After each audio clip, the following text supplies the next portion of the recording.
Hi எல்லாரும் விநாயகர் சதுர்த்தி நல்லா கொண்டாடினீங்களா? நான் எதுவுமே செய்யல. கடையிலேயே எனக்கு வேலை செம்மையாக போச்சு.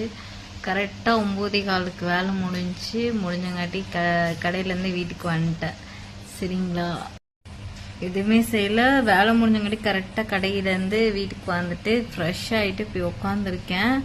ஆனால் எப்படி சொல்கிறது, விநாயகர் சதுர்த்தி அன்னைக்கு எல்லா நாளும் பார்த்தீங்கன்னா ஃப்ரீயாக இருந்தாலும் விநாயகர் சதுர்த்தி அன்னைக்கு எனக்கு செம்ம பிஸியாகிடுவேன். அது என்னன்னே எனக்கே தெரில.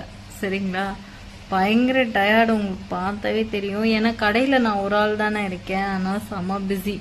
சரிங்களா, அதுக்கப்புறம் எல்லாத்துக்கும் முடிச்சு கொடுத்துட்டு சரி நம்மளோட சந்தோஷத்தை பார்த்ததில்ல, அடுத்தவங்களோட கண்ணில் இருக்க சந்தோஷத்தை பார்க்குறோம்ல அப்படிங்கிற ஒரு திருப்தியோடு டயர்டாக உட்காந்துக்கிட்டேன்.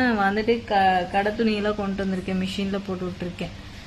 துவைச்சி போட்டுட்டு தான் தூங்கணும். நம்ம என்ன வேலையாக இருந்தாலும் இந்த வேலையெல்லாம் செய்து விட்டு தான் தூங்க வேண்டும். சரிங்களா, என்னோட கடமை. மதியானம் வெண்டைக்காய் புளிக்குழம்பு வச்சுருந்தேன். சரிங்களா, அதுவே இருக்குது, சாப்பிட்டுக்கலாம். விநாயகர் கடைசி வரைக்குமே பார்த்தேன், ஆனால் சாமி கும்பிட்றதுக்கு போய் டைம் கிடைக்கல. ஏன் கடைசி வரைக்கும் கடவுளை நம்ம தூரமாக நின்று தான் பார்க்கணுமா அப்படிங்கிறது தெரியல. சரி, மனசில் கடவுளை நினச்சிக்கிட்டேன், அதுவே போதும். வேலை வர்றப்ப வேலையை செய்வோம். ஃபஸ்ட்டு என்ன சொல்ல வரேன்னு பார்த்தீங்கன்னா, கடவுளும் முக்கியம். ஆனால் வேலை இருக்கும் போது வேலையை செய்யணும். கடவுள் கொடுத்த இதாக தான் நினைக்கிறேன் வேலையும். சரிங்களா, கரெக்டாக செஞ்சுட்டு போகணும் அப்படிங்கிறது. அதனால் என் கடமையை செஞ்சு கடவுள் என்னை மன்னித்து கொள்வாருன்னு நினைக்கிறேன். ஆனால் மனசளவில் நான் சாமி கும்பிட்டேன்.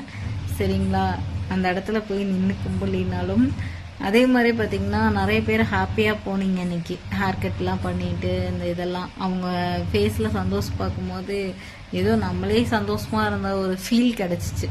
சரிங்களா, அதே மாதிரி பார்த்திங்கன்னா இன்றைக்கி நிறைய நம்மளோட ப்ராடக்ட் நிறைய ஊருக்கு டெலிவரி பண்ணியிருக்கோம். ஸோ அதுவுமே எனக்கு ரொம்ப ரொம்ப சந்தோஷம். சரிங்களா, அந்த மாதிரி சின்ன சின்ன இது மேலே வந்துட்டு இருக்கும் போது நம்ம பெரிய விஷயத்த நம்ம சந்தோஷத்தை இழந்துட்டோம் அப்படி இப்படிலாம் யோசிச்சுட்டு இருக்காம, டயர்டு பாருங்கள் எனக்கு எப்படி இருக்குன்னு சொல்லிட்டு. தூங்கணுன்னா செமையாக தான் இருக்கும். போய் சாப்பிட்டு தான் தூங்கணும். மிஷின் சத்தம் தான் கேட்குது, கர்ரு கர்ரு கர்ருன்னு. ஸோ வெரி டயர்டு, தலைவலிக்குது எல்லாமே. சரி, ஓகே, டாட்டா. நெக்ஸ்ட் நாளைக்கு லைவ்ல மீட் பண்ணுவோம். பாய். எல்லாத்துக்கும் விநாயகர் சதுர்த்தி முடிஞ்சிருச்சு.